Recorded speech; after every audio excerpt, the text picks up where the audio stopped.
I'm Mary Poppins, y'all.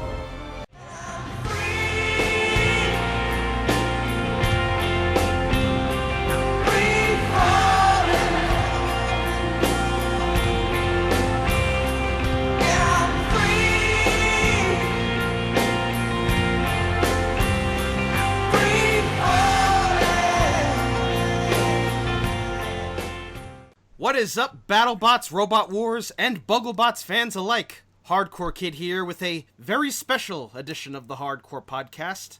Tonight, we're going to be looking at episode 13 of BattleBots 2019. I believe this is the last episode of the regular season. Before we move on to the top 16, the main championship. The big enchilada. The big burrito. The big bologna. And joining us, as always, I have Otaku Nate. And on the first day, the Lord said, "Let there be football." Oh, wait, no, that's not what I wanted to say. And on the first day, the Lord said, "It's robot fighting time." Yeah, we're recording this on the first day of the NFL regular season. I know it was technically Thursday, but to me, it always begins on Sunday. So, how are the teams doing today? Well, we got Steelers versus Patriots. I heard the Diva is now a Patriot. I hope he kills those Patriots. The Diva, not the Steelers. The Jaguars are pretty much screwed out thanks to Big Dick Nick going down.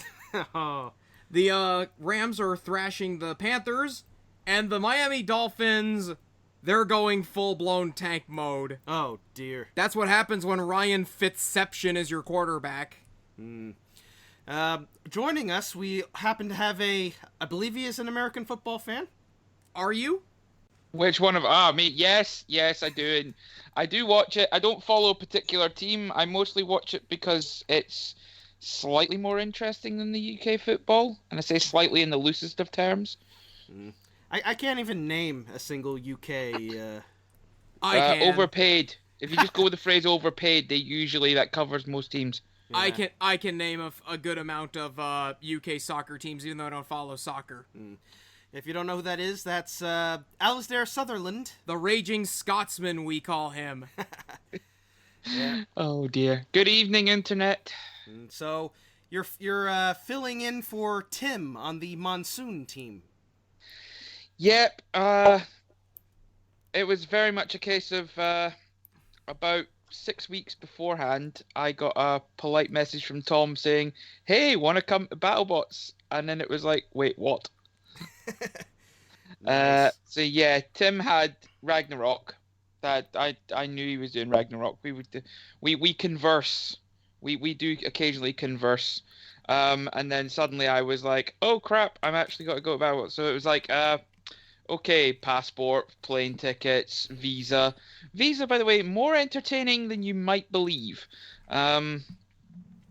Quietly shutting down Glasgow Airport at 4:30 in the morning thanks to 2 LiPo batteries.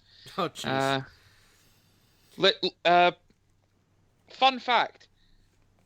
When you're explaining that something isn't a large block of C4, don't offer to show them photos from your phone. Oh, jeez. Because what you'll have is 4 very well-armed police who are quite keen to use their weapons, asking you to carefully not press anything on your phone before something goes pop. So, yeah, that was interesting. But it was definitely an experience. That was 2 weeks of stress and terror and absolute adrenaline that I now need again. It's like a fix. I need it again. Well, if BattleBots does have a 5th season, are you guys going to register again? I don't know. Tom needs to make a call on who's going to be in the team. I'm working on something for myself, which will be eventually revealed when I've got something to reveal. But until then, it's up in the air. I don't know. All right. Hey. And with BuggleBots finished filming, are you going to be doing commentary for season 2? I am. I literally, actually, in a week's time. So this coming weekend, me and Steven are once again crawling into Joe's cupboard He's going to put an air mattress over the door so we can't escape, and we are doing 2 days of solid recording once again. Awesome. Yeah, well, good to hear you. It's good to have you back on the show. And, Nate, we have another guest, a very special guest. Who is it? Very special guest indeed. Our next guest has been in the sport of robot combat since the two of us were knee-high to a grasshopper. You may know him best for his robots, the Big B, Original Sin, and he's currently bedazzled us with his robot, Free Shipping. He is a man who has won multiple accolades, including numerous RoboGames championships. In fact, his robot was so powerful at RoboGames, the only thing that could stop it was the cancellation of RoboGames. Ladies and gentlemen, please welcome to our show, the man, the myth, the t-shirt, Mr. Gary Jin. Hey, how's it going? Hi. Hey. I've been waiting all year to say that, to use that line. You had it saved up. Yeah, so, we're honored to have you on the show, Gary. Hands down, one of the best, if not the best drivers in the combat robot sport today. Oh, thank you. Thanks a lot. Mm-hmm. What does it take to win a championship? I don't know. Just really good I've driving? done it, RoboGames, many times, but, how do you sum that up? What happens? What makes that happen? Kind of hard to say. And how many gold medals would you say you've won? Original Sin has won 8, Wow. and the Big B has won 1. Hey, better than nothing. Mm-hmm. So, speaking of Big B, you also competed in the Classic series of BattleBots, and you came runner-up. Yeah, that's how I got my start. Just watching the show, because it was right on right after South Park, right? And I had experience driving RC cars around, so I knew if I had a robot, I could probably drive it pretty well. So I just started building. Started off in the 60-pound class. That was the smallest class. I was surprised how well I did. Now, the only match that was televised was the final round against Ziggo. Were there any other matches you wish they had shown on TV? Well, yeah, all of them, of course. But, yeah, because we had to win 3 rounds in the prelim rounds to make it to the TV rounds. And then, so most of our fights were filmed for TV, but then they ended up only showing 1. And they actually told me that 3 of the fights would be on. And Wow. had everybody over for a viewing party, and 2 of the fights ended up being just like 3-second highlights. And then they showed, just the finals. So for many, many years, the only fight I ever had on BattleBots shown was the one that I lost. That's going to sting. Yeah. Well, the classic series of BattleBots was it was certainly chaotic. Yeah. Yeah. Now, what inspired you to create Free Shipping? Well, needed a way to get into the show. That is one thing people, or maybe I didn't realize at first. The hardest part of the competition is just getting in, having something that the producers want to see on the show. And for season 3 and 4, there was no more build stipend, so we were building this on our own dime. So of course we're going to use lots of parts and designs that we had already. So it had to be something that could be based on Original Sin's drivetrain. I was just sitting around saying, well, what can we do? I don't know. Build a forklift. And so I had Jim and Forrest on the team and had to have flamethrowers on it. So that's pretty much how it came to be. They're like, yeah, okay, let's do that. And we had to do that. And I will say, like, free shipping, like, every time it enters BattleBots, like, win or lose, you always find ways of making your matches really entertaining. Yeah, last year we gave free shipping an award at our little Just for Fun award show. We gave free shipping the award for most entertaining robot. Oh, thanks. Yeah, we every match free shipping had in season 3 was always a fun one. Whether it was the 3-way rumble you had with Duck and Mecha Rampage, in particular, your fight with War Hawk was one of our absolute favorites of the season. Just chaos everywhere. Right. Yeah. You just got to keep moving, and chaos happens. There's the fights are only 3 minutes. There's no reason to sit there and wait and see what's going to happen. You got to make it happen. And each year, you always find ways of making free shipping, improving it, and making it more durable, keeping it going. Do you think your success in robo games will inevitably come through in BattleBots? Well, you mean to pay off with a giant nut? Maybe, sure. Possibly, but I think all the experience in robo games and all the people I've met in robo games have helped keep me going.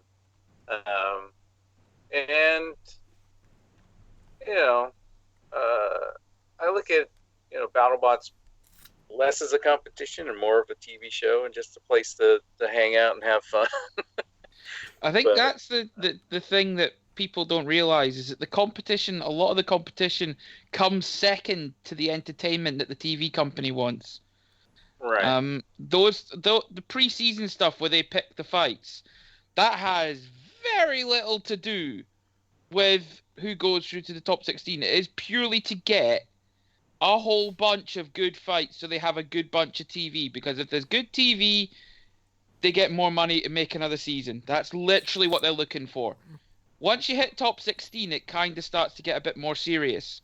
But that pre-season run of the first sort of 12, 13 shows is legitimately, and Gary will probably back me with this, is us lot dicking about on camera trying to look entertaining. 100%. It's definitely funny. I think definitely one of our favorite moments. I think was it the Copperhead team when yes. they're talking with Jenny Taft and you see them all goofing off in the background. It's great. As I said, I will always put over the robot combat community as just being the best. Yeah. Like you'd have to look really far and wide to see somebody who's actually mean or rude or just, would talk down to anyone in the community. But so far, we haven't really had that. We're all happy to have new people in our community. Whether you win or lose, what's important is that you built a robot, you got it in the arena, and you did what you could. Yeah. Exactly. And, we have the freedom to be as crazy and entertaining as we want to be, and we also have the ability to be as serious as we want to be. Oh yeah. Sub, you got any questions for Gary? Just how long have you managed to pull off not having wheel guards on Original Sin? Because that's ridiculous. I built one robot that had wheels sticking out, and it lost them instantly. They just fall off. I don't get how you've got eight championships at Robo Games with a bot that is basically asking to have everything peeled off of it like a banana, and I don't get it. I have watched them so many times. I'm just like, how are they still on? Well, there's one side of the robot that doesn't have wheels sticking out of it, so that's the key. That's the wedge. And for a while, at Robo Games, the top 3 robots, right, Last Ride, Sewer Snake, and Original Sin, we all had exposed tires. I think that's just a contrast to the UK scene, because in the UK, if you have exposed wheels, you're dead.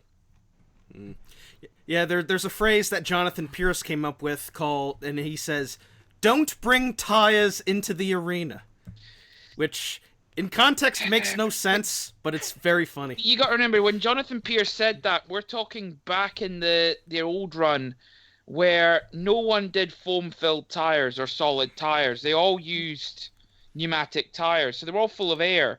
So the biggest threat to about 80% of the robots was a puncture. It wasn't until you sort of got into a few generations in, so we're talking, oh, this is going to stretch my brain, I'd say season 3. So you're talking when things like Hypnodisc and that were coming into play, where people started experimenting with caster wheels, with things like that, with other ways of doing it that weren't pneumatics or bike tires screwed to bits of wood or old bike wheels that were stolen off of some little kid's bike outside. Brutus Maximus.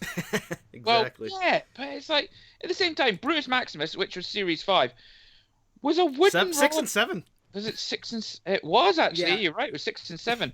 Got in with a wooden robot. First of all, props for doing it in wood.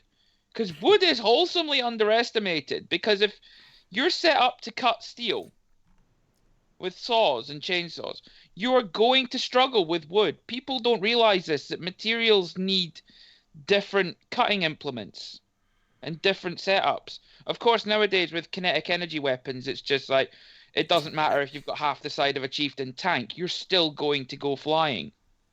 The question is, are you going to go flying in one piece, or are you going to go flying and then scatter yourself across the arena in accordance with the British Army procedure for stepping on a landmine?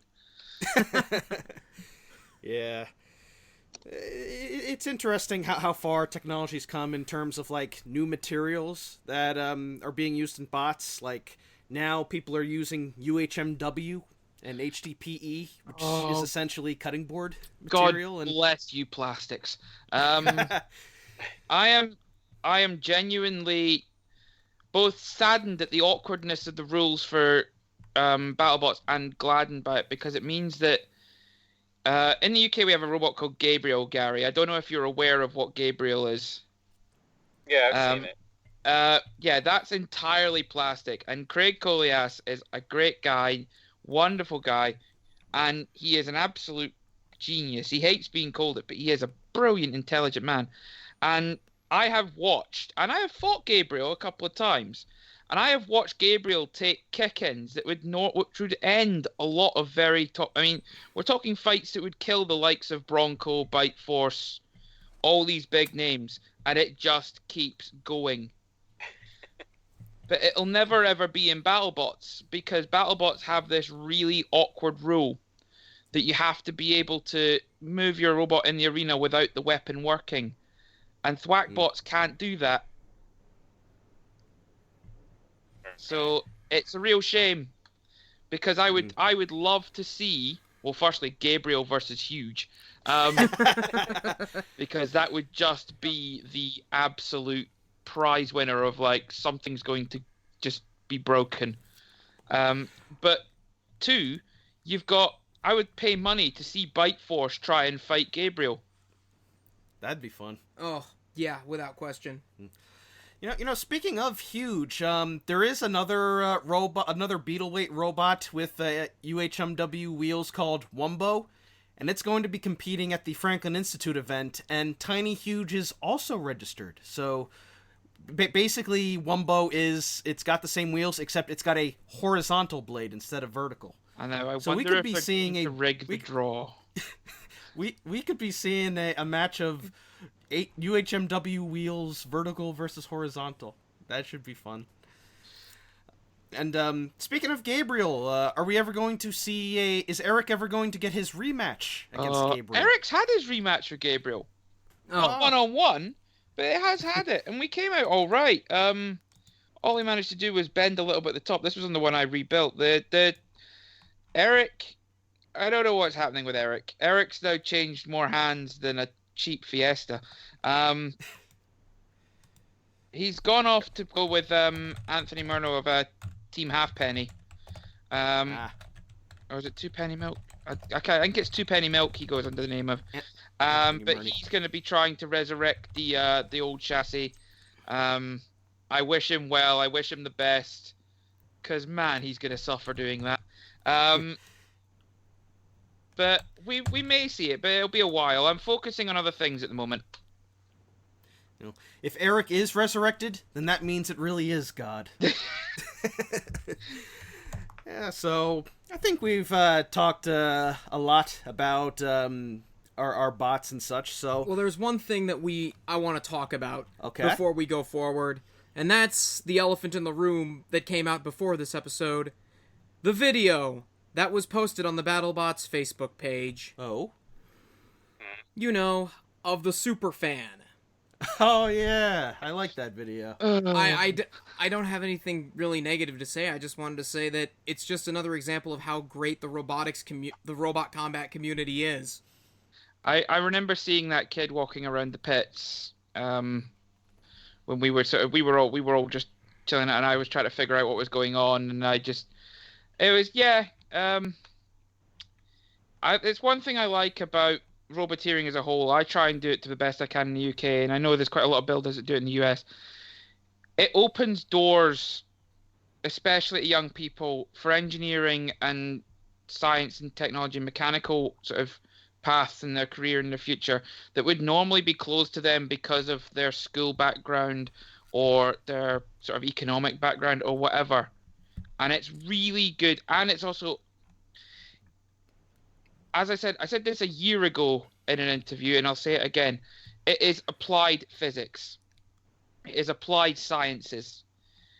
You can either sit there and do a lot of complicated maths on paper and say, well, we know that if I accelerate this robot at 30 miles an hour into this other one, this will happen. And it's like, that's great. But why don't we actually build it and do it? Because in the process, they're learning how to use tools, they're learning how to use math and measurement to work out where things go. They're learning material sciences about what's good and what's not. For example, don't use paper. It's such a great system, and it's great that kids get into it as well because it's exciting. You know, it's like you've got the bot bash party guys who go around and take the bots to them, which is awesome. You guys started off, I know that, Brandon, you've got one of my absolute favorite types of robot. Yes, the Weta kit. The Weta kit, which, as I've said, has its place in this world. But anyway, we're not getting into that conversation again. No. But yeah, and it was great, and it was really I'm glad that they're trying to focus on that with the show. I'm glad that they've done the longer shows. Because a lot of the stuff that went on in the pits is important. Like when they were talking to us about the different modifications that we were doing for when we were fighting Ragnarok, when we had to fight Bite Force, when we had to fight Hypershock, when we were dealing with Valkyrie, and then when we were rebuilding after Valkyrie. Cheers, guys. Yeah. So it was really good because it humanized. And I know that it's like, and I know Gary will agree, in the old shows, there must be thousands of things that went on in the pits that never got seen. Yeah, it's definitely. I'm really happy with the 2-hour format. It's definitely allowed the show to branch out. Definitely humanize the teams, give them personality, and I'm really happy for that. And it's been a fun season so far, and I think aside from the fights, just getting to see all the teams having fun and introducing them all to the viewers, I think that's definitely been great. So I think with that said, we'll talk about the fight card now. And the main event of this episode is a match that may as well come straight out of the UK. It's a flipper versus flipper duel between Hydra and Bronco. But before we get to the main event, we'll go through the rest of the card first, and we'll start off with Will Bale's Hypershock against Team Nightmare's BreakerBots. This was a pretty intense fight to start off the show. Yeah, like, Hypershock's been having problems with their self-righting mechanism. Nightmare's been having more problems. Yeah. And when Hypershock got flipped upside down and basically spent the majority of the match upside down, I'm thinking BreakerBots is going to take advantage of this and manage to squeak out a win. And then BreakerBots just kind of broke down. or got stuck, and then that was really just couldn't do anything. Gary, do you know anything about what was going on with BreakerBox? No. That answers that one. Yeah, I watched. Sorry, Gary, go on. Yeah, I don't know what happened. What actually broke in his robot? Yeah, sorry. I know he was having issues with speed controllers at one point, but I don't know if that reared its head again. But that was way earlier in the week. I know for a fact that Will had that Hypershock. That the newest version of Hypershock is a monster. Yeah. It's insane. It's using motors on the drive that most people would use for a weapon. The motors that's driving Hypershock, Deep Six uses 4 of them to drive its weapon, and you've seen how quickly that spins the bar up. They're using one aside, because in the previous version, I believe Will had a cluster of 3 brushless per side. And he's found he's getting almost the same power, if not more so, having one aside. And it's just so much more reliable, and it's just, he's so close to having that Hypershock dialed in to the point where it's going to be more than just a threat. It's going to be a genuine contender for, I don't want to deal with that, ever. Yeah. Yeah, Will is always, he always finds new ways of improving his bot, and this version of Hypershock, it might not have the rake, but I still think it's definitely one of the better versions. It's got some big power behind it, that's for sure. Big power, nice, decently destructive disc. Managed to get some really nasty hits on BreakerBox at the beginning, and then, unfortunately, fortunately, Hypershock managed to get the win, but not before having to go through Floorgate to get through it. Oh. Yeah, but it wasn't the floor. In this case, whenever he drove over the kill saw slots, the Shremek arms kept getting stuck in the floor. Hey, at least BreakerBox had the common courtesy to help him. Yeah, if you want to have a good match that'll be entertaining for TV, you got to keep it going. It's the floor at BattleBots has been probably debated until the end of time. It will be debated for another 20 years. The floor was just awful. I don't know if Gary had issues with it in his matches. We had problems with it in Monsoon. We had to tweak our forks, etc., to be able to turn so that it was actually not catching seams. It was just ridiculous. I did notice during the Monsoon fight, you actually managed to take a chunk out of the floor. A little bit. that was just a little bit. So you got your revenge. We did a Ray. Yeah, we did a Ray. A lot of people were doing that this year. Yeah. So Gary, what did you think of Hypershock versus BreakerBox as a match? Yeah, I was really surprised that I don't think it was a Shremek. It was probably his little wheels for driving upside down that just fell right into the kill saw holes. Yeah. And Jim could have taken the easy win, but wanted to keep it going. It's not Jim's style. Jim doesn't do that. Good sportsmanship. No, he's been doing this longer than most of the bot builders this season. So if he's gonna have a match, he wants it to be a good match. Yeah. And unfortunately, it ended up costing BreakerBox since it just did it got stuck, or did I forget? Did it break down, or did it just broke down? Just broke down. He broke down with 1 second left on the clock. If he'd held on for 2 more seconds, he'd have gone to a judges. And I honestly, if that had gone to judges, I wouldn't want to call it, because, yeah, there was a lot of damage done to BreakerBox, but then BreakerBox was still being aggressive, being on top of it, when Hypershock spent the majority of its time on its lid. Yeah, it would definitely would have been close, but yeah, it was still a decent opener, I thought, and but Hypershock ended up getting the win and goes 3-1, so looks like they'll be in the top 16. Mm-hmm. I'm not sure how they'll be ranked. I think maybe around 7 or 8.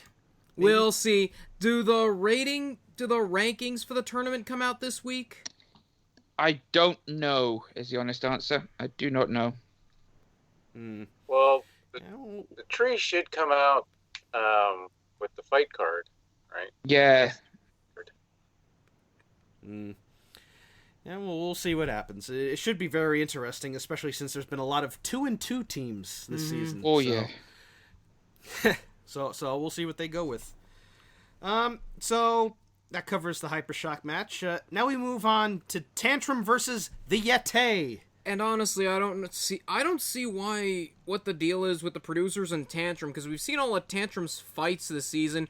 I guess it's because it's one of the lower card robots that actually was working this season, and I don't know why we keep seeing it, because as original a concept it is, as a robot, I really hate to be mean, but it leaves a lot to be desired. I'm actually amazed at how Tantrum is a heavyweight, but it's so tiny. I swear it's about as big as Foxic. It's just... Tantrums are really interesting. It's actually a really clever concept, and what they were doing is, in fairness to them, if they got it to work how it worked on paper, and yes, I know everything that works on paper doesn't work in the real world, I get that, but they were so close to getting it to work how it's supposed to, it would have been a serious mental power weapon, because it would basically, it got that little tiny disc in that fight with Yeti. All that noise is coming from Tantrum. None of that is Yeti's drum.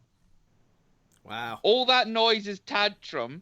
That little tiny disc is doing something, like, I think they're on the tip speed. If not, they're close to it.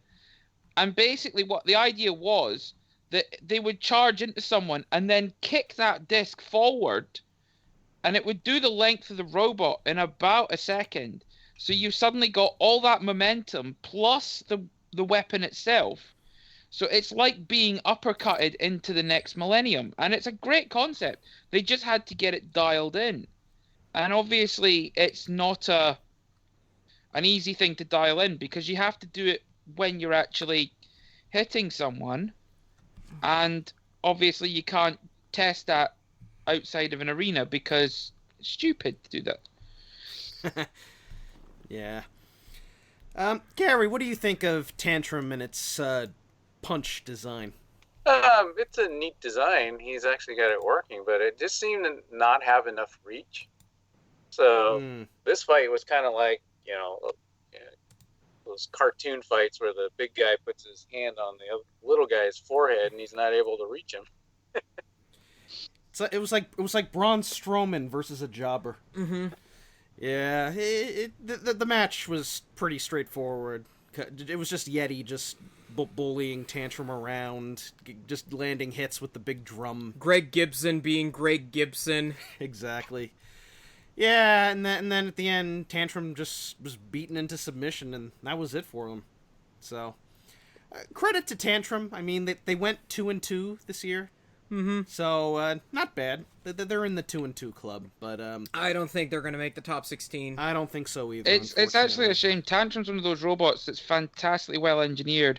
They built drive pods for their drive inside.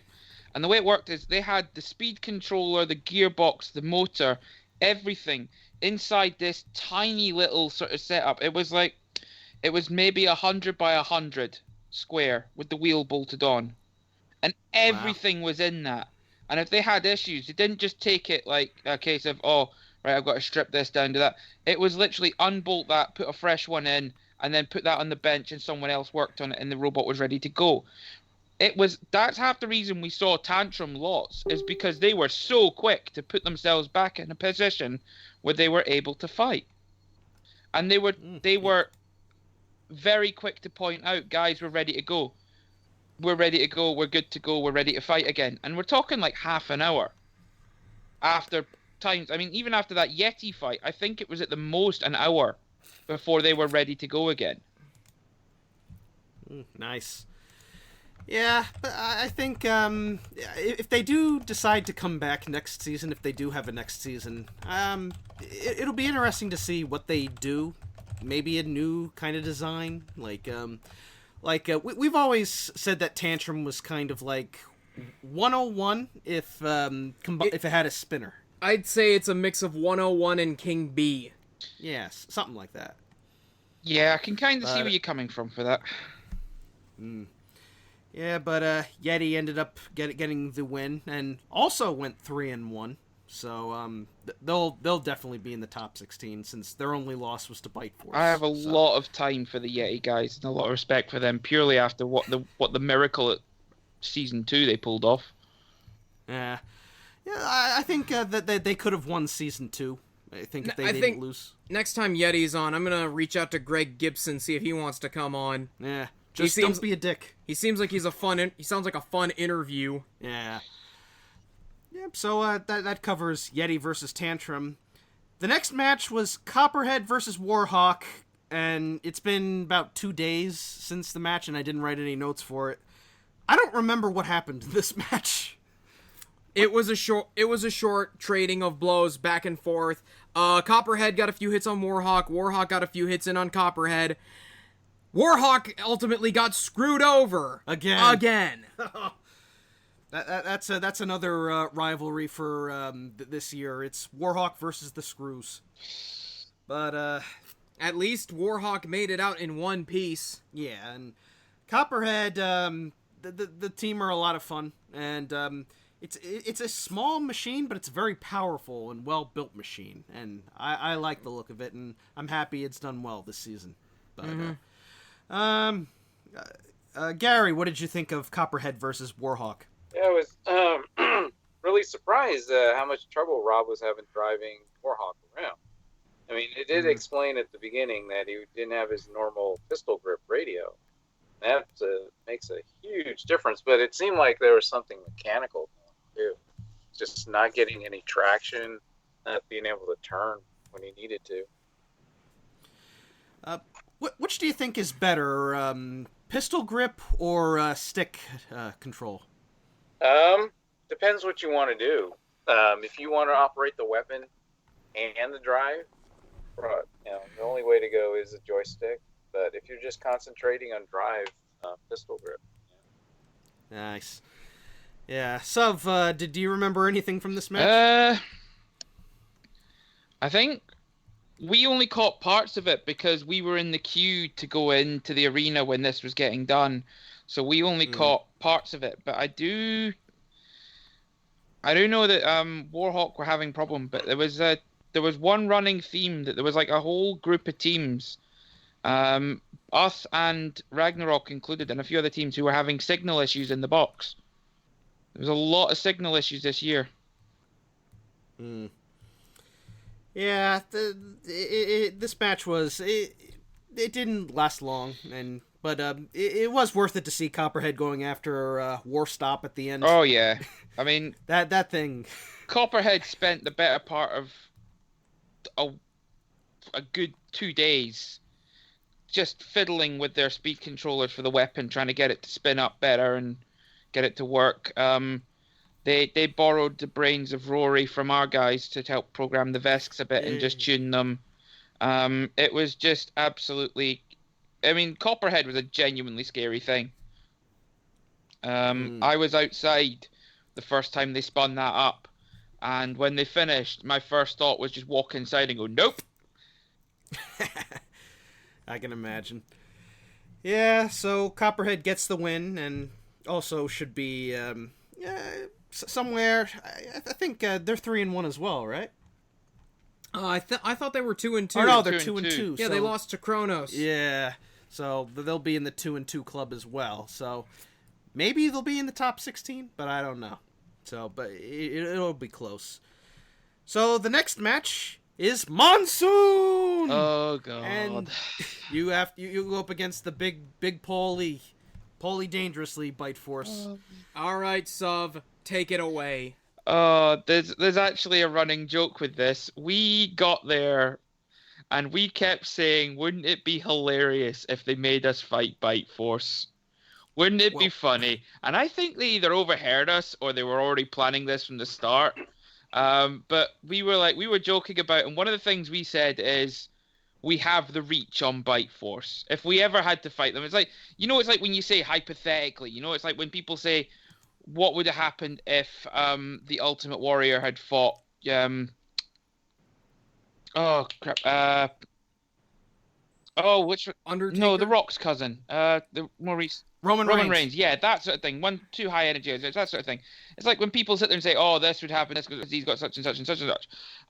But like we were sitting there and we would sit and talk about it like over dinner. We'd make the joke of, "So who do we not want to fight?" And the obvious ones, we don't want to deal with Tombstone because Ray is just Ray. We've had to deal with Son of Waiachi before. They dealt with it last year and it didn't go well. I wanted Bronco for reasons which I'll go into another time. I believe Tom was quite keen to have a go at Huge because we were one of the few bots there whose weapon could reach Huge, like their actual body. The only other bots I could think of that were there that had as big a spinner were Deep Six and, if he ever put it in the arena, Nightmare. No one else had the upper reach to sort of get... Huge didn't want to deal with us because we had the armor to tank enough hits that we could have gotten our bar right up into the middle of where all their expensive bits are, which are normally nice and safe. But they didn't want to deal with us. But we were right opposite them from the pits, and it was a great fun team. I love those guys, by the way. Huge guys are hilarious. But... couple of nights, this is just after the Valkyrie fight, we've spent the better part of a day and a half straightening the chassis, fixing all the plates, putting in a new weapon bulkhead, looking at the dead weapon motor and just going, yep, that's kind of fucked, and putting that on a shelf, putting it in, sitting there saying, right, we'll see who we're fighting, and then we'll make a call about what we're putting in armor-wise, because we came to Season 3 with different setups. We had thinner armor for where we could use the bigger weapons. So like if we were fighting a Flipper or an Axebot, or we were fighting Ragnarok, we didn't have the heavy front armor on because they couldn't do anything to it. So what's the point? We might as well put the weight into the weapon. Tom did a brilliant job of engineering this, and amazingly it was in weight for once, which if you know Tom Brewster is an achievement for him. And we sat there and we were actually out having dinner one night, and Tom gets an email and starts pissing himself laughing. And I proper laughing, and we're just like, what's so funny? And then Sarah got it as well and starts giggling because all that time we've been joking about of like, what if we get Bite Force? What if we get Bite Force? And then you get the email and he just turns his phone around, and in the middle of a restaurant there's a very Scottish man just sitting there in a very Scottish accent just going, bollocks. So yeah, and we decided we went Death or Glory. There was the thought about playing it safe. We had another brushless that was lighter. We could have ran a lighter weapon motor and ran a lighter weapon and had the max armor and made the fight a bit more of a attrition match, or which with hindsight might have been the better idea, but anyway, we did what we did, which was run thin armor, E-Tech, max spin up time, max top speed. With the brushless motor, we were doing about 218, 219. With the E-Tech in, we were at 249. We were the fastest weapon there by a long way. We immediately the safety guy, when he did the test, because we have to, every time you change the weapon out, they want you to do a safety test to make sure that it's all going to fail safe, it's all going to be nice and safe, and that you're still within the limits. So we did that, and the spin up time is terrifying. It's when Tom in the show says about 4 seconds, he's not kidding. It's 4 seconds to 249 miles an hour. And, nice. Just under the limit. Yeah, and to put that in perspective, that's the equivalent of a human running from one end of the football pitch to another, a regulation American football pitch, in about a second and a half. Nice. That's how quickly this thing suddenly spun up. and the two-ended bar looked amazing with the white tips. It just looks terrifying. Was the longest bar we had reach-wise. So what we realized is we took a wander around the pits and lingered near Bite Force with intent, mainly to see what they were made of. And when I was out in the work area rearranging the chassis so it looked less like a pretzel, again, cheers Valkyrie, I was stood right next to Paul Ventimiglia and we had a great chat. Love the guy. He is such a lovely guy, a gent, and an absolute hero. And it was just like, and I was looking at it, and it was like, the whole chassis is just bolted aluminium, and it's all pockmarked to like weight-saving holes to try and get everything in. Beautifully engineered, but it's all aluminium. Monsoon eats aluminium. Absolutely munches down on it like a chainsaw. So it's going to be beautiful. And I'm sitting there and I go back and I do shamelessly just spying jobs from then on while I'm in the pit. Just sort of going, right, so that's where that is on the chassis. That's where that bolt's in. Okay, I now know where we need to hit. I'd like to point out... Brilliant planning there, Tom Brady. Oh, yeah. But don't worry, it kicks us in the teeth. So we're doing that. I've got the chassis reasonably straightened again. We're starting to get plates back on. We've got things welded on. We're getting the rock back together. And I'm talking to Tom with strategy, and we're all stood there as a team. And Tom makes the call, lightweight, long weapon, E-Tech. So we go for it. We get that all in, and yeah, we go into this fight, and we know it's death or glory because we know we're either going 3-1 or we're going 2-2. And if we'd gone 2-2 with a win over Bite Force, you know, anyone can go 2-2. But a win over a two-time champion? Yeah. Right into the top 16. That's making a statement. That's making a statement, and that's what we knew we needed to do. We were in such a rough way by the end of the other two matches we had, because we really hadn't had time to dial in the new robot. It was a brand new machine. That Valkyrie fight, the Ragnarok fight, was its first ever fight. Like, period. The previous Monsoon had been tested loads at live shows in the UK, so Tom knew what all its little foibles were, how it drove, all the things that behaviour-wise it did. We didn't have that with the new one. And it was very much a learn-as-you-go sort of theory. So we put it in. We're all pumped, you know. It's like we're riding on enough adrenaline right now to keep a rhino awake until Christmas, and so we're going in, and it's sort of like it hits you. It's like we're fighting the champ. It's not like we're just fighting another robot. We're fighting the guy who keeps winning the whole thing, and we're just like and Tom just casually comments as we're queuing to go in, if we win this, it will be a big deal, period. Because there's not many people who can say they've beaten Bite Force. I mean, off the top of my head, there's, I want to say Chomp. And now I'm struggling. Chomp. That's it. It is that. It is just That's Chomp. His one loss. So you can imagine how we were feeling. We're good to go. The buzzer sounds. I'm bouncing off the walls at this point. So we go in, charge in, and Rory's on the weapon, and it's just because it's an E-Tech. It's not like a brushless with a speed control. It's just a contactor. So it's basically a massive on and off switch, and it's literally just on, and then it's just like maximum power, and you can see it when it spins up. That thing is going full power, and we got some really nice sort of bits, and it wouldn't engage. That was what was the problem, is we just couldn't quite engage. Where we were aiming for is he has like a solid piece of alu cover over where the weapon pulley is.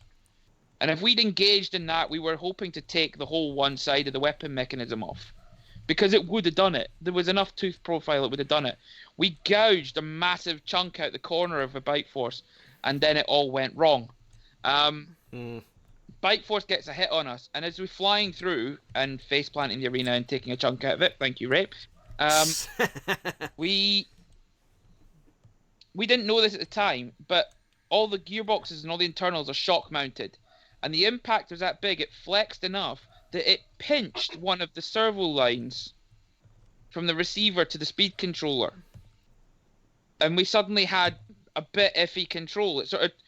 You notice it on the first pit where it goes flying, it lands, stops, and there's a little bit where it doesn't move, and then it carries off again. But by this point, Bite Force has gotten in on us, and the one thing you don't want to have to do is try and run away from Paul Ventimiglia, because he is, and this is nothing against you, Gary, Paul Ventimiglia is hands down the scariest and best driver at BattleBots at the moment. And I don't mean that in a way against you, because you're up there as well. But having seen him drive, it's terrifying. It's like in Aliens, where the Queen is chasing them down the corridor. It's like that. You just have to. You don't have an option. It's run or die. And we chose die. So we got another smack this time. We got sent flying in, and that's it, dead. And what happened is the receiver wires had come out and broken. They got the speed controllers, and once they're gone, we've got no control. We lost everything. And the really infuriating thing, it was a 1 minute fix. Oof. You just plugged it right back in? No, we just, I think Rory just did a little bit of soldering, and it was like, yeah, that's it, fixed. But what you'll also notice is that the chassis is completely bent up on one side. That's where Bite Force hit us so hard it buckled the 8mm Hardock chassis. Just bent it up like a pretzel again. At least it wasn't the link. Nope, and this is not right. I want this to go out, and I want, even if you don't put anything else in, I want this made clear. Because there are certain people in the community, from the US, some of whom build hammerbots, who are like to go on and say, oh, links are a bad thing. Hey, guess what? Our link stayed in. We got twatted by Bite Force multiple times, and our link stayed in. We rode the face of Valkyrie's weapon for 3 minutes, and our link stayed in. We sat there and got separated in half by Hypershock. Guess what? Our link stayed in. The only reason we didn't move is because we were high-centered on our own weapon. So get off the link case. They're better than switches. Deal with it. Yeah, it's a shame because like looking at Monsoon's blade going in, like it looked like you may have had a chance, like if you got around to the sides and hit the sides, and it looks like what happened right when you drove onto the his wedgelets, and then he was able to just get right underneath the blade and hit the bottom of you and flip you over. Yeah, I think, that was the turning point. We had the reach, and Tom's driving was superb. Tom was on point for the driving, because he was. We went for it, because Bite Force, if you give him an inch, he'll take the win. You can't give Bite Force an inch or he'll win it. That's why we were right in there. We had to put pressure on him, because if you put pressure on him, he concentrates so much. Anyone does it. You over concentrate, you can make a mistake. And hats off to Paul Ventimiglia, he just doesn't. No. Because anyone else, if they saw Monsoon bearing down on them like that, would have a moment. The Bite Force is with him. Always. Very, very much so. Gary, what do you think of Bite Force versus Monsoon? Well, Paul's doing what Paul does. Just keeping the dangerous part toward the other guy, and then. Yeah. Have you ever fought Paul's bots before? I think the only time I fought him was with Brutality. Original Sin versus Brutality. Is it? I'd like to see that match. Is that up there somewhere? Yeah, it was in the very first Robo games that Original Sin was in. We actually had to fight Brutality twice. Nice. Both times. And then we fought him once at Combat's Cup 2 after he broke his blade fighting Last Rites. So yeah, definitely. I think two of the best. If I were to name two of the best drivers in BattleBots, it would certainly be you and also Paul Ventimiglia. Mm-hmm. Yeah. So, but in and the no end, love for JMO. JMO's a good driver. But I think if you look at his bots, like if you ever watch like maybe DDT or Silent Spring, and whenever he hits something, his bot just goes flying all over the place. It's like he's a good driver, but his bot is like beyond control. It's definitely funny, but yeah, Bite Force gets the win to go 4-0, and keeping their bot. He still got that win streak going, and Monsoon. What Monsoon's record? 1-3. 1-3. 1-3. Yeah, We beat Ragnarok, and then we got our heads kicked in for a solid week. Yeah. It was worth it, though, right? It was amazing. It was like, even losing, if you're going to lose, you might as well lose to, the absolute best. And it's like, we lost to the champ, and every single one of our fights, we lost in ways that we could never have prepared for. The Hypershock fight, a part failed that we didn't know was going to fail. Valkyrie, another part failed that we didn't know was going to fail. But again, we didn't get the chance to test. It's like, I can't emphasize enough, we had no testing on this thing. And then against Bite Force, it was the simplest little thing. It was just a couple of wires that came out. And people are saying, yes, it was just a little bit of water that sunk the Titanic. But it's just a little hole. It's the little things that you don't know are going to happen. You can't prepare for everything that happens in that box. As soon as you enter that box, the laws of reality and physics go out the window. Indeed. Yeah, so that covers Bite Force versus Monsoon. Now, Gary, we get to talk about your match against RailGun Max. I'll get the popcorn. I'll get the popcorn. I think your dog's making the popcorn down there. What's all the howling going on down there? Yeah, never read the know. comments, though. Never read the comments. Yeah. So, Gary, talk us through your match against RailGun Max. Well, I think we were supposed to be first up in that session. And then, a lot of people don't know this, but we weren't actually supposed to have our flamethrower during the match.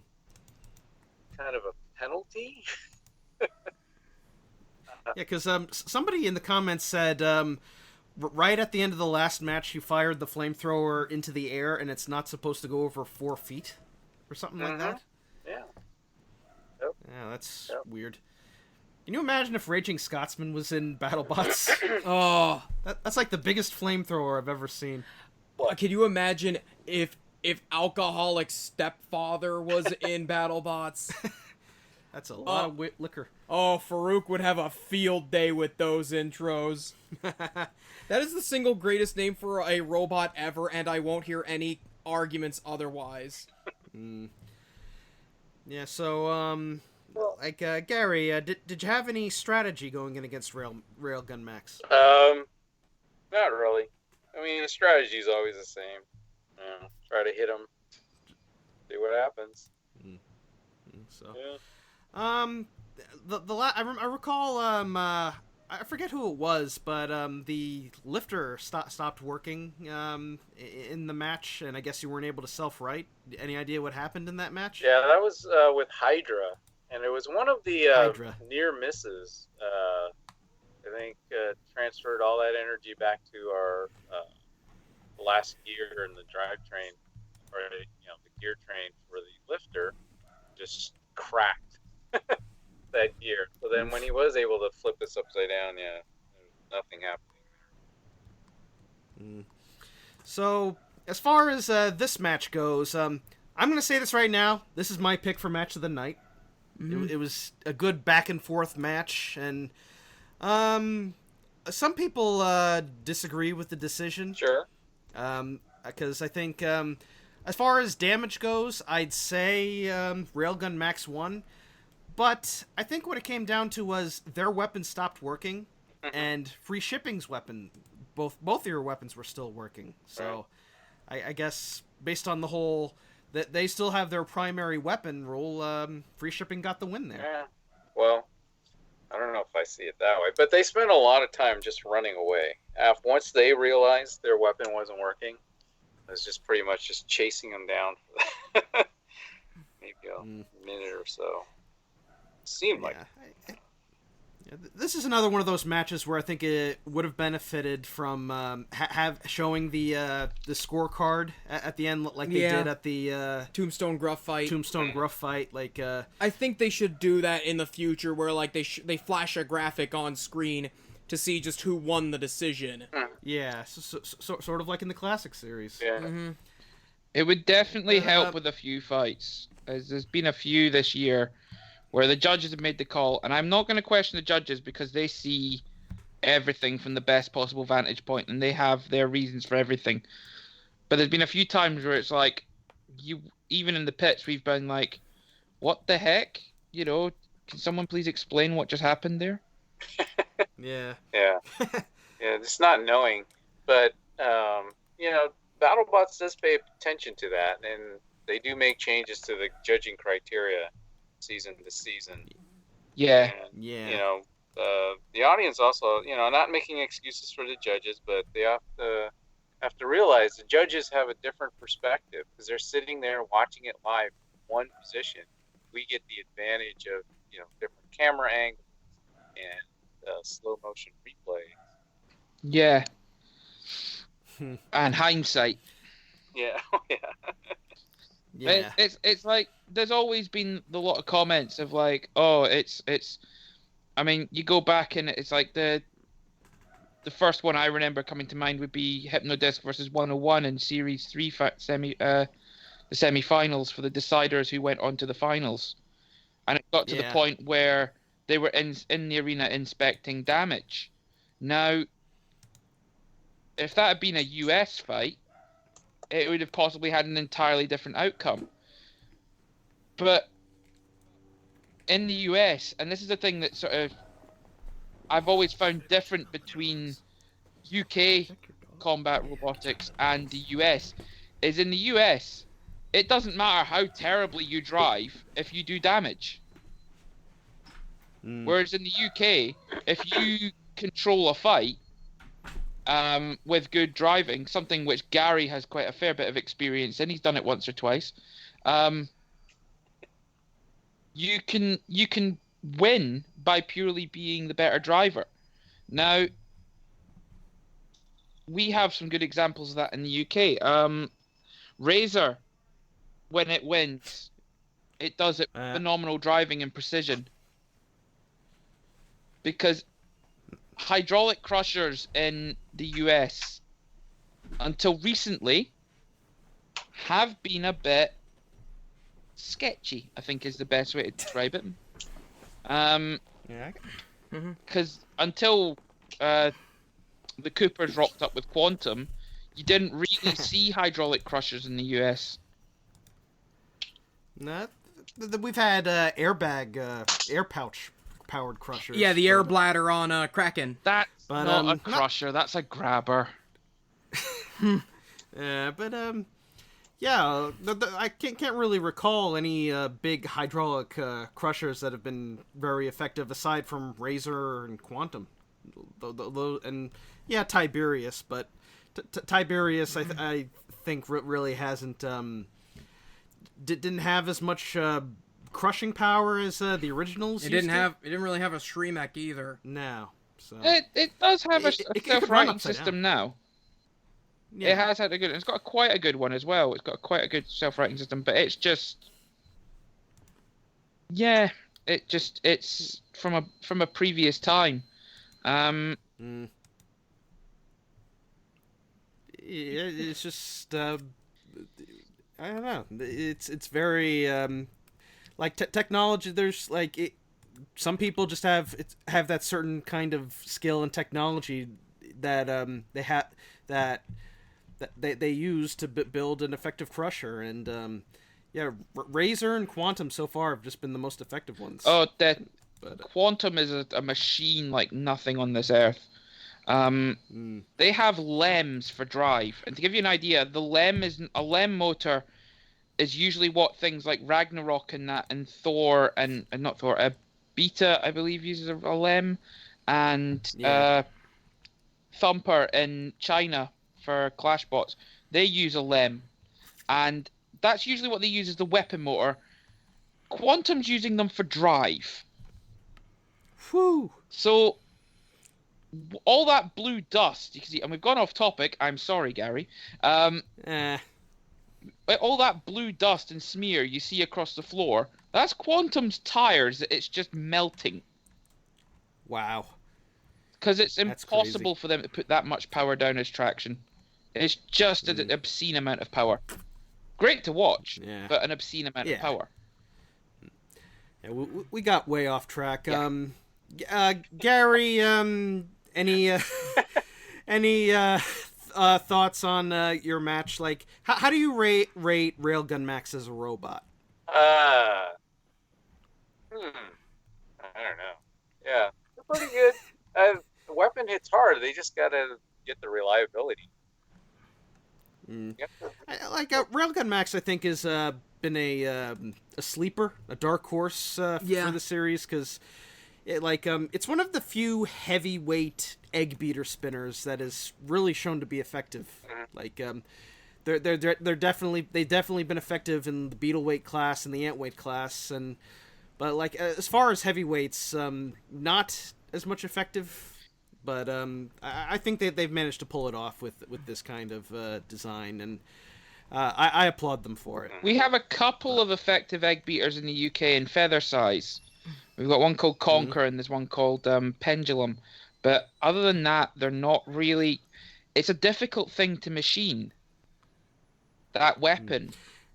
Because you either have to spend a lot of money getting it electron discharge cut, which costs slightly more than the Death Star, or you have to have the capability of getting it a square beater cut out of Hardox, like Harry Hills had done for Hobgoblin for Robot Wars, and then you have to machine the parts to fit so that it fits in the bearing and can actually be spun, which is not an easy thing to do.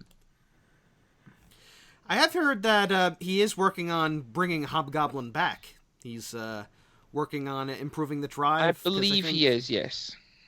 Yeah, one of the big problems with Hobgoblin was it looked like he was getting a lot of power to the drum, but not enough power to the drive. That was because current limiting was set too low. It was cutting out.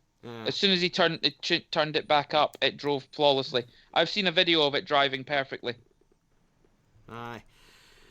Yeah, so going back to free shipping versus Railgun Max, yeah, we've definitely gone off topic, but I like I said, this was my pick for match of the night.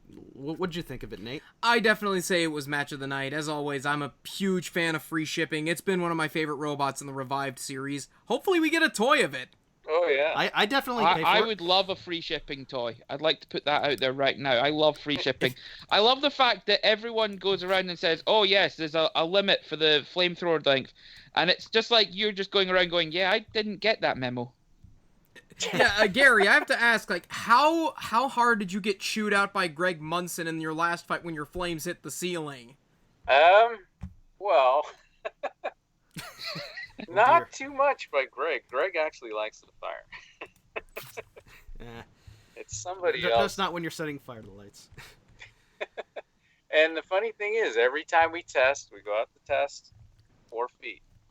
And then something happens. We don't make any changes. I mean, I don't know if it's just all the hurry up and wait that changes something in there. And, you know, the ventilation system in the box draws air right out from the top center of the roof.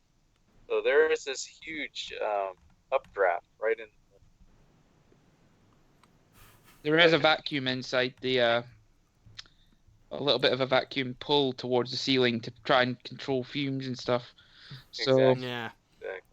I must admit, when you fired it towards the ceiling, I remember seeing that, and there was a comment in the pits. You had this rolling comment of, "Isn't there a flame limit?" About Yeah. 20 builders almost all said it in unison when you did that, by the way, Gary. It was...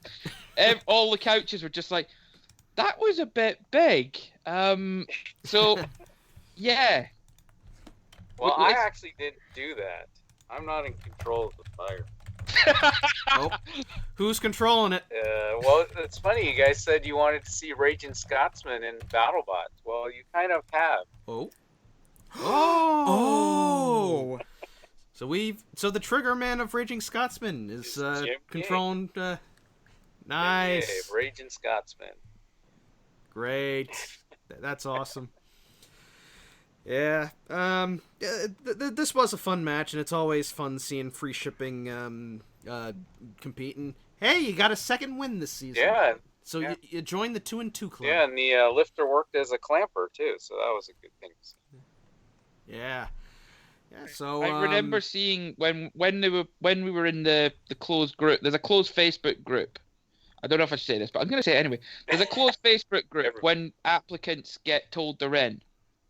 It gets made, and basically it's so people can post progress reports. But we all got to see the concept pictures and stuff of what everyone was posting up of like what they were sending, and everyone had like a rough thing of what what their robot was going to look like, except for Gary, who just had a picture of a 4-wheel telehandler, and apparently the phrase that went with it is it'll look kind of like this, and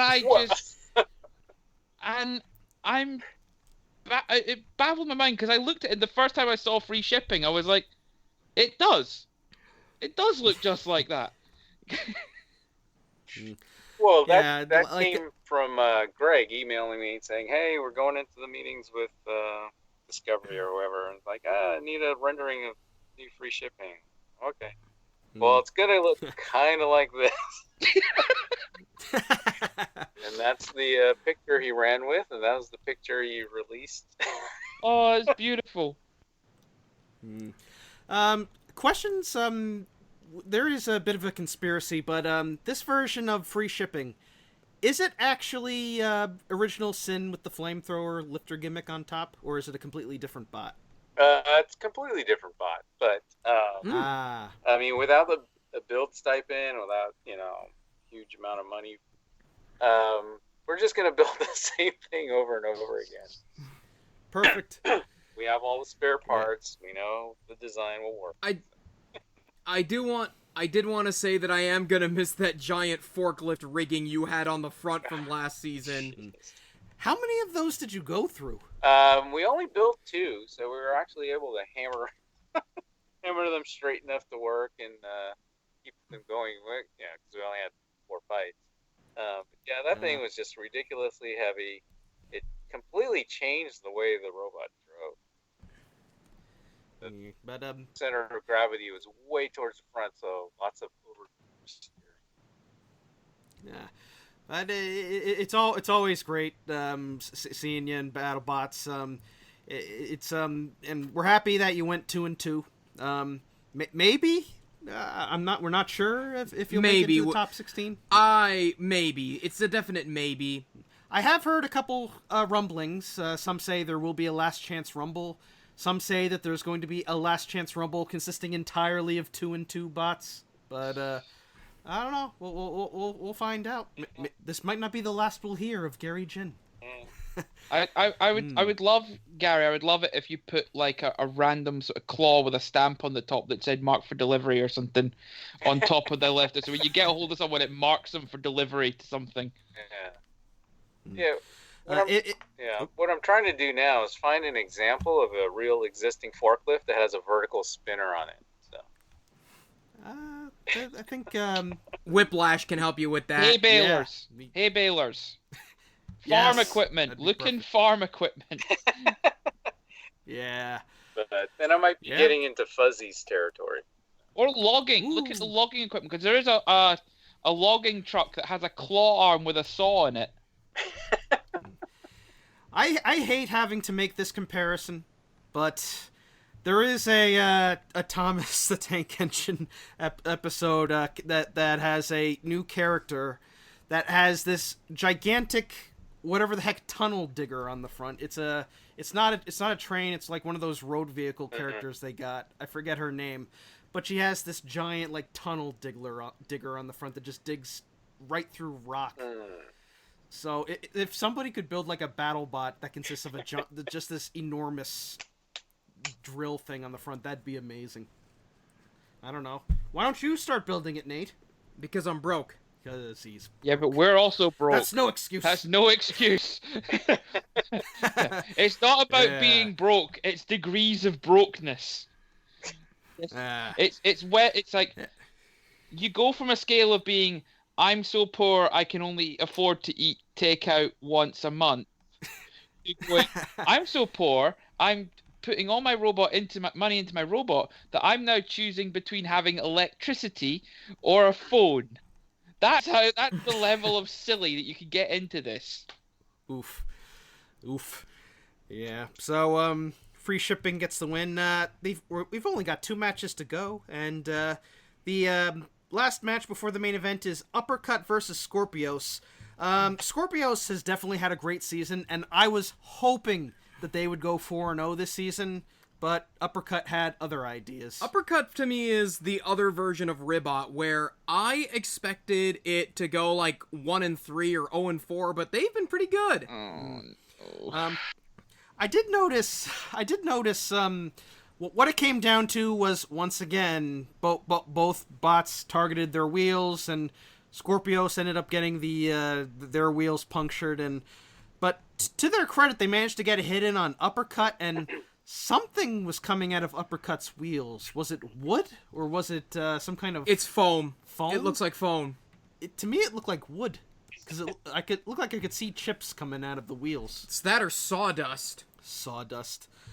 It was strange, but this was a wobbly fight. All I can say is it was very wobbly, but I enjoyed it for what it was worth. Uppercut. One of the better fights of the Uppercut are evening. the team that tried to save weight by half charging their batteries. That's all you need to know. What? I didn't even know weight went into battery. No, it doesn't. Someone told them that to save weight they could half charge their batteries, and it made them lighter. That's And they ridiculous. believed them. Okay? I am not Who making told this this? up. Are they trying to sabotage them? Were they trying to cause a saboteur on this show? It's ridiculous. a genuine thing that happened, okay? Wasn't you? Was it? Was Sam? it Kevin Pritchard? I didn't deal with them, and there's nothing Kevin against... Pritchard, did you get into the pits or something?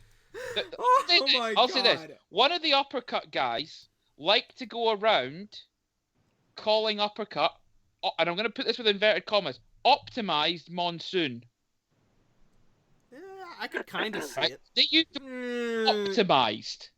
Okay? Not like their version, not like a take on it with their ideas.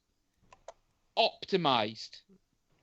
Now, you look up the word optimize in the dictionary, that's saying that what they've done is they've made theirs better.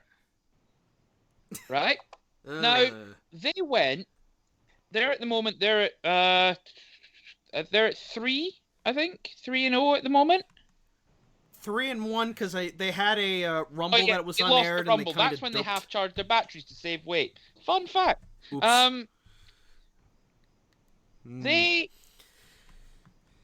One of their team liked to make it clear that they were doing better than Monsoon. Now, Well, point this out. Look at the caliber of what they fought in a few of their matches compared to who we fought. Uppercut had some easy opponents. All I'm going to say on the matter. Mammoth. And if this turns into them wanting to have a grudge match with me personally with whatever I build, that's fine. I'll come over there and I will beat the out of you. And then we'll have The gauntlet's robot been fight, thrown down. because I still outnumber you on my own, all 12 of you. Oh my. He watches... Hey, you better respect him. He watches football. American football. No, I went to public school in Scotland. We call dealing with an issue by dealing it with it to their face. Ooh. It could be interesting. Uppercut versus Monsoon for season 5. Book it, Greg. Book it. It's I have great love for the Skorpios team, and it's not as personal as it sounds for me and the Uppercut team. But I disagree when someone goes around calling their robot the optimized version of something else. I think that's a bit insulting, considering it was their first time. Yeah. It came down to luck of the draw, basically. Luck of the draw, and the fact that, we were fighting all the veterans, and they were fighting... They had a good match against Skorpios, and credit where credit's due, they did well there. Just plug in the batteries completely next time. But yeah, that's a thing that happened. So, well, yeah, get a hold of Greg Munson and say if there is a season 5, just have a nice grudge match between Monsoon and Uppercut. If I get in, I'm calling them out if they're there every single opportunity I get. Yes. Martin Mason style. I'll call them out their faces. Yes. I don't care. I'll do it on camera. It's something that people don't realize with me is if I want to say something, I'm just going to say it. Yeah. Gary, you're much more humble. Am I? What did you think of Uppercut versus Skorpios? Yeah, just one bad move on Skorpios' part, and that was it, pretty much. And how would in a comparison between Monsoon and Uppercut, how would you rate? How would you rate the two machines in comparison? Yeah, I don't know. Those kids from MIT and their attitude. I don't know. Yeah. Did you class in that or something? But anyway. Yeah. I mean, your matchup does make a big difference. Yeah, and they got to realize that. And the selection committee, they're not gonna just take new robots and feed them to Tombstone or whoever else. Right? Bite Force or Bite Force. Huge. And just send you home in a bag, after a couple of days. They just give you a chance to show something. Yeah. Yeah, because with Monsoon, last year Monsoon made it to the top 8. They're battle-hardened veterans, so obviously this year they just wanted to give Monsoon a little bit more competition. Yeah, they were going to make us work for it. Yeah, we knew that it was like when we were flying out there, we were still talking on like Facebook and stuff. Because I flew out on a separate plane from them. Because it was cheaper for me to fly from Glasgow in about three or four different continents to get to America, than it was to get a plane to London and then travel with them. And it was the one thing Tom pointed out to me is they are going to make us suffer for what we did last year, for what he did last year with him and Tim. They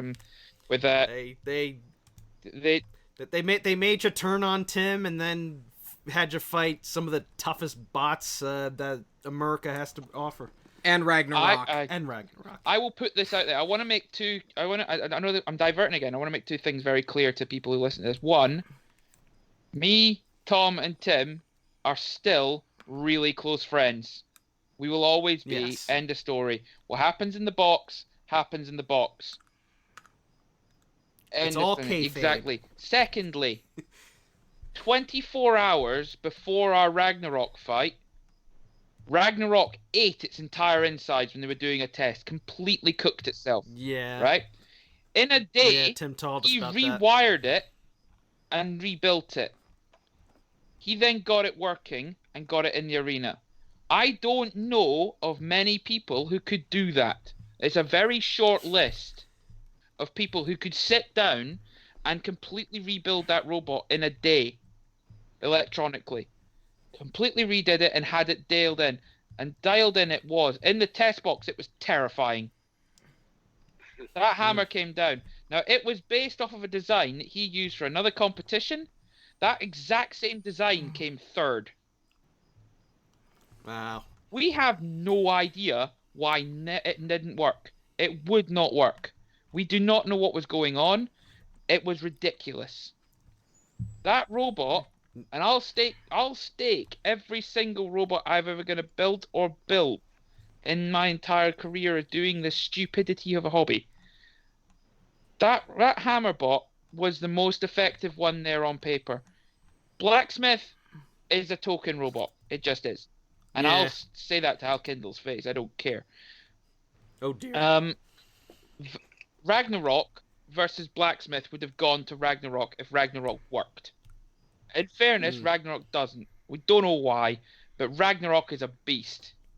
And I'll stake that on paper. And I'll put money beside it. That is how much of a beast it is. Well, we hope to see Ragnarok at least compete.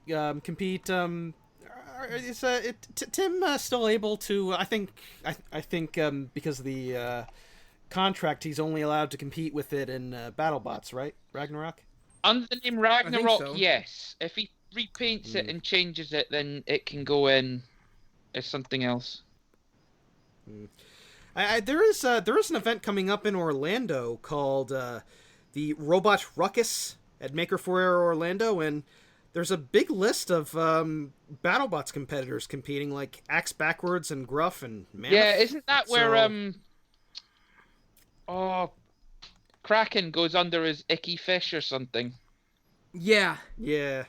It says crack in apostrophe crack in apostrophe. So, yeah. That's weird how they're doing that, but yeah, there you go. But yeah, that pretty much covers the regular card. Now we can move on to the main event, which is the Battle of the Flippers, Hydra versus Bronco. And, I'll sum this one up. Yeah. I was getting flashbacks to Chaos 2 versus Dan Tomkia from season 6. Because it really felt like it was the passing of the torch. The old guard of the air-powered flipper with Bronco to the hydraulic-powered flipper of Hydra. And I think this fight really just shows why I feel that Hydra is my favorite for the giant nut this year. Yeah. It's very low to the ground. Its sloped sides are make it easy for it to deflect vertical spinners. Its flipper power is adjustable, and it's built to last. Are you saying it's powered by Duracell? No, I think it's... no. I think Hydra's powered by the collective fanboy tears of every single comedy bot that's ever come into BattleBots. Because it's terrifying. Yeah, I've definitely... I feel sorry for the Bronco team. Like, going in, you can just look at their faces. That they're just guttered. That their bot just hasn't been working. Well, the thing is, that was the same Bronco that turned up last year. Yeah. They only build a new robot every 2 years. And It's weird. it's like, in some ways, I do see where you're coming from. They have got a beast, and it is a very impressive machine. But it needs updating. It was designed to fight robots from 2 years ago. And it handles like a boat. Yeah, it's just like the problems with Bronco we've noticed is number one, it has a wide turning circle. It always seems to have trouble turning, and I think the flipper needs a bit more reach. I guess like maybe they could add like a scoop attachment for. It definitely needs a bigger wedge. I think if I was gonna redo Bronco, I would clean slate it. I would get rid of that shape, go back to the drawing board, put their heads together, and come up with something new. These are the guys that they built Toro in the original run. They had the Matador. They had T-. They know what they're doing. They can make a great flipper. But the one thing that the running theme, a lot of them, is they're still just a box with a flipper sticking out the top. They need to go back and put a clean slate of paper on there and just make something. I mean, don't lose the Bronco name and Bronco's got a lot of heritage, it's got a lot of pedigree. Keep that. Keep the pneumatic system and find a better way of powering it. Gary, what do you think do you think Bronco can be improved? Oh yeah, they can. They can do it. It's just it's just going to take the right motivation, and this might be it. Like if you had a hold of Bronco, how would you improve Bronco? Yeah, probably. I don't know the real reason it's so long and skinny, but yeah, first thing would be to change the footprint. But that could be based on their internal components, because I don't know what their storage tank shape is. Maybe it's based on that. Pistons themselves. Yeah. Yeah, it's this match. It was definitely a passing of the torch, I think. Just like Bronco is always used to flipping bots like literally as high as this room, maybe higher, and here it was basically just the turnabout fair play. They're the ones getting tossed through the air like crazy. Well, what do you think, Nate? I have just one question for you, BattleBots. Why won't you allow any of the UK wedge-style flippers into the competition? Because they're pneumatic, and they don't allow Because pneumatic. it's actually... spot on there. It's one of the bizarre ones, and I don't understand why BattleBots do this. In the UK, we don't allow nitrogen, we run CO2. In the US, you don't allow CO2, you run nitrogen. Now, I don't understand the ruling on that, because nitrogen is actually 4 times more powerful in the systems than it is under CO2. And it's different valving and all that, so you can't just swap the bottles. It's entirely different valving in the way it runs. But also, the words, you used your own words yourself. Wedge flippers. The selection committee, above everything else, hate wedges with a passion. They hate wedges more than anything I can think of right now. They hate wedges more than jet engines hate seagulls. And it's just... You can't get a wedge flipper into BattleBots. The closest to anything's ever come is Chronic was a backup. Chronic the Wedgehog, which is, and I'm going to have to say this for legal reasons, is totally not the same as Apollo in any way, shape, or form. There we go. We're covered legally. It is. It was a background bot, and you look in the background, you can actually see it. It was a reserve for, I believe it was the first series of the reboot. I may be wrong, but it was a reserve for there. But other than that, they will not take them. They don't like them because of what happened in the UK. We went through, and I've talked about this before on here, we went through nearly 8 years of just being a case of, oh, you want to play in the heavyweights? Okay, build a flipper. No spinners. Yeah, because we had no spinners, we had no arena that could handle it. But also, all our arenas have exclusion zones. We just flip them out. Just flip them out. It's done. Now we don't have that. You don't have that to the same degree in the US. It's very much more difficult to throw a robot out of the arena in the US. Secondly, none of the UK flipper teams really want to play with Tombstone. I can't imagine why. And thirdly, as the Waiachi guys have just proved, if you know your way around hydraulics, you can make something far more powerful than any sort of gas system's gonna kick up. Now, and also, fun fact, Hydra is not the first robot to use an a hydraulic accumulator powered flipper. I have a feeling I know who might be the first. The first one to do it, and I'll probably get corrected by some nerd from the internet, was Series 3 and 4 Eric. What? No! Hand on heart, Eric, Series 3 and 4, ran a hydraulic accumulator. Eric is officially the king of hydraulics. No, this is a true story. They ran that, right? Now, hydraulic accumulators work by storing hydraulic fluid under immense pressure. They're basically a bomb. Okay? Now, the reason Eric, when I got to it, was so light is because accumulators got banned in the UK because they were pushing the pressures of the hydraulic systems way above the safe pressure limits. I think it's 5,000 psi hydraulic oil you're allowed in the UK. Now, with an accumulator, you can go up to 20,000. That's insane pressures. When you consider that it only takes 8 pounds per square inch to pierce human skin. Oof. So, you can imagine now, the accumulator in...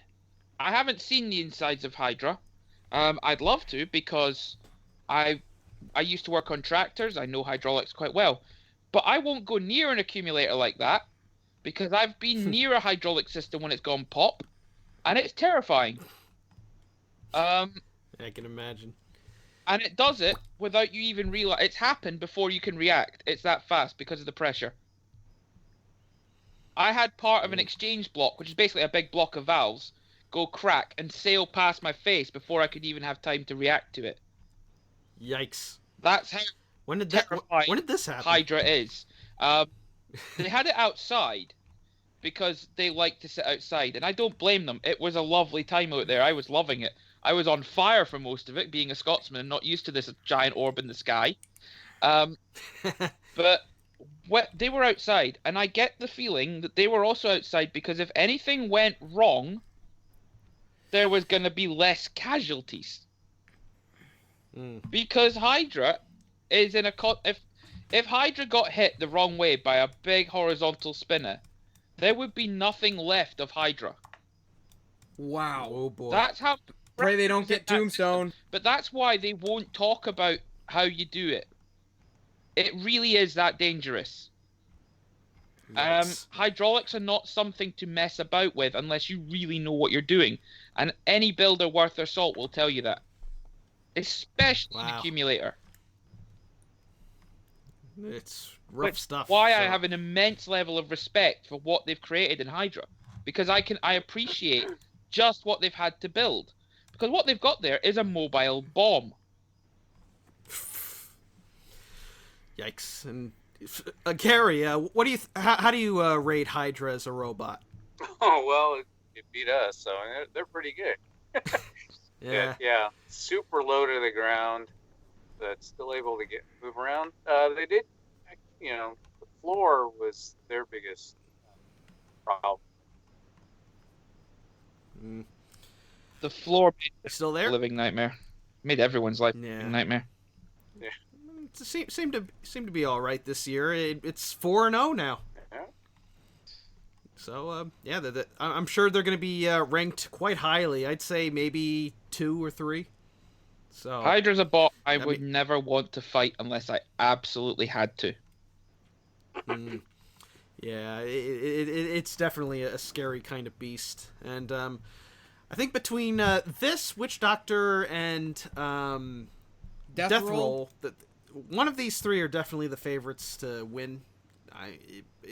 Now that it's the rest of the tournament is single elimination, it comes down to both luck of the draw and how much power these bots still have left in them, because they've all had their 4 matches. Can they keep the momentum going? And it's definitely going to be tricky. But poor Bronco though. They were definitely my favorites to win, but the only thing they've won is a one-way ticket to the basement.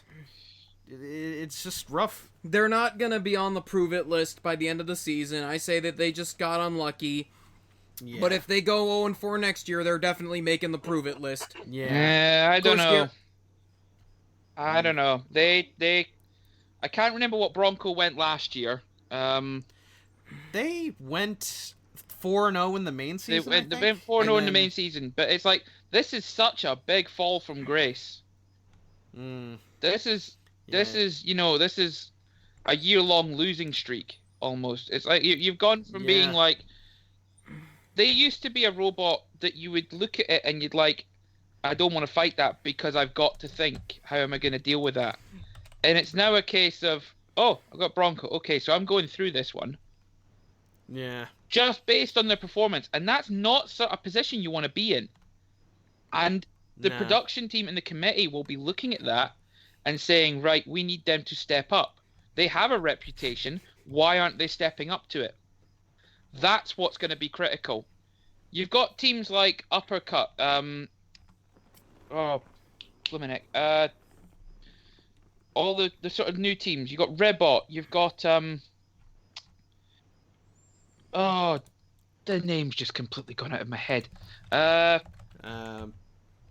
could probably name a few. All the new teams, the teams that have just come in. Teams, Yes, all the ones that have come in, or they've only done maybe like they were reserves last year, or they did a couple like of fights, or they had a really bad run last year on their first season.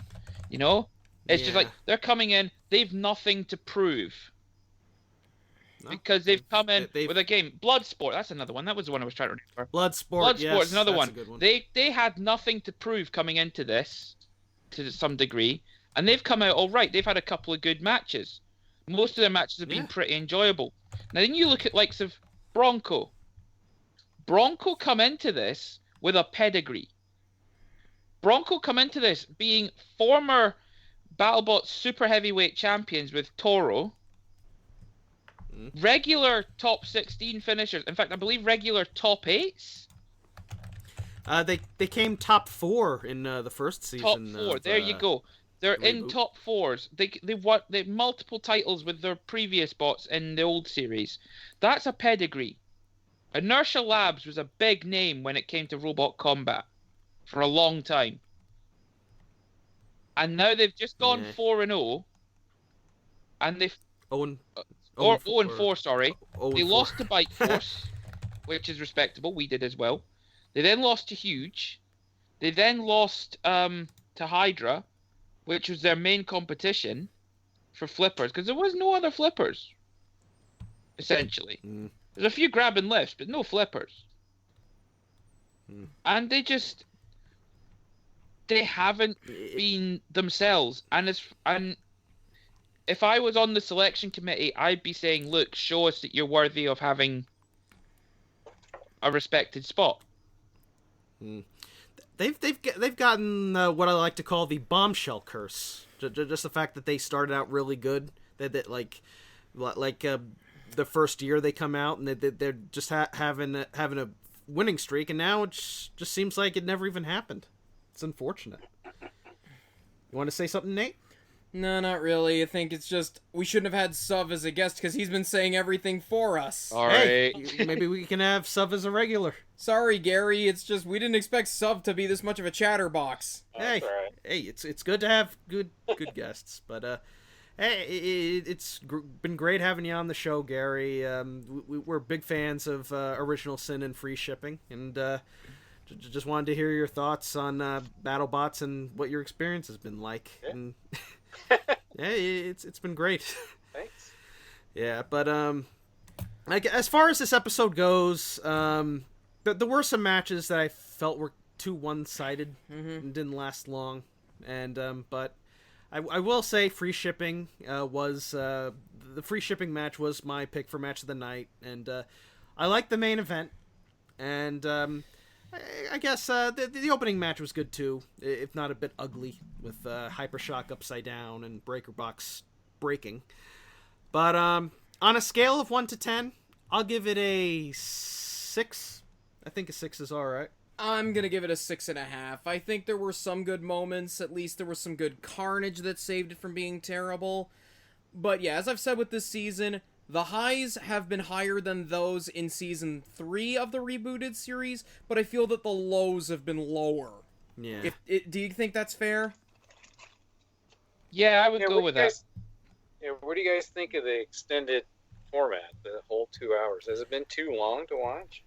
No, I think it's been the perfect length. We get plenty of matches, like... If it was just match after match after match after match after match with nothing to break it up, it would get very monotonous. But, you know, the interviews they do in between is what keeps it fresh. Right. Yeah.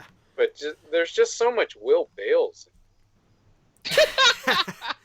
Indeed. What you got against Will Bales, Gary? What did you say? What you got against Will Bales, Gary? Oh, nothing.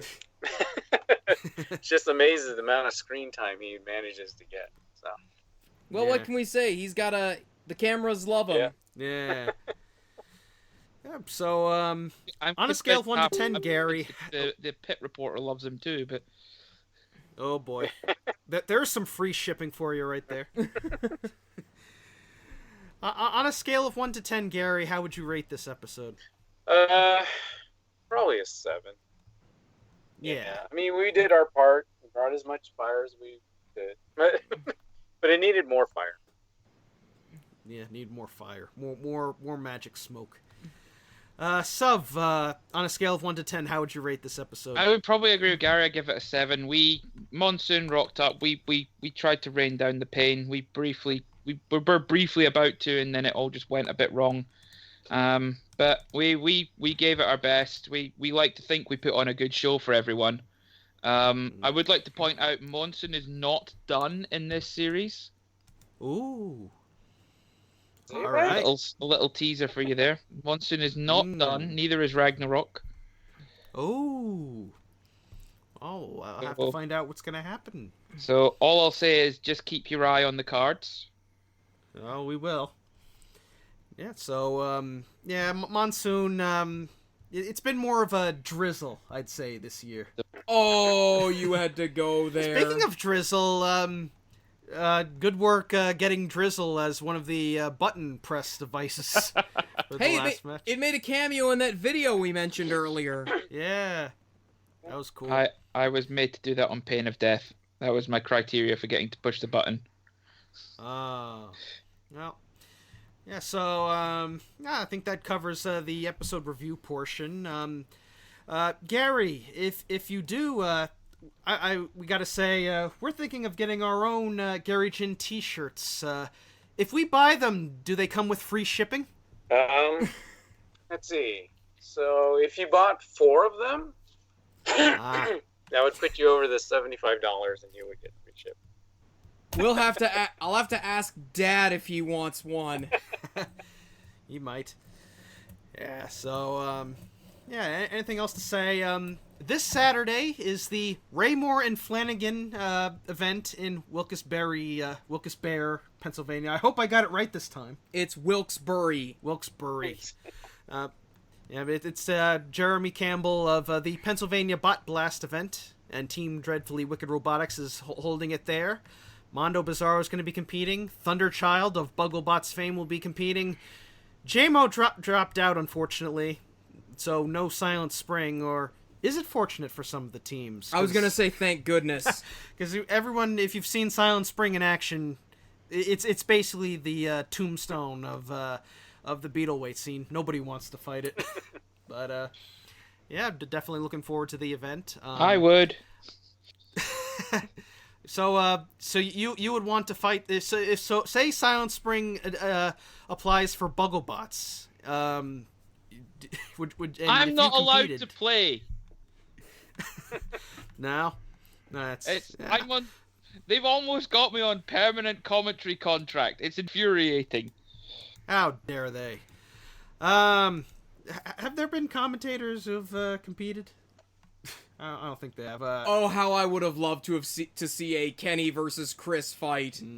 Or Jonathan Pierce versus Stefan Frank. Nah, Chris versus Kenny with Ray Billings and Al Kindle on commentary. Oh, that'd be perfect. That'd be a million buys. Only if we give them Captain Shredderator and Bombshell? Yeah, Bombshell as robots to drive, so they can feel the pain of something dying when you're about to win. Oh dear. Yep. So so the top 16 begins next week, the main championship. So we'll see what happens, and we're definitely looking forward to it. Gary, it was great having you on the show. Yeah. Sorry, we didn't have a whole lot of material to ask, but I think we'll do like a full-blown interview next time we have you on. Yeah. Without me. We'll try I'll stay out of that one. Yeah. And Sav, you covered just about everything there is to cover, but it's always great to have you on the show too. Pleasure as always, gents. Yeah, so until next time, I'm the Hardcore Kid. I'm Otaku Nate.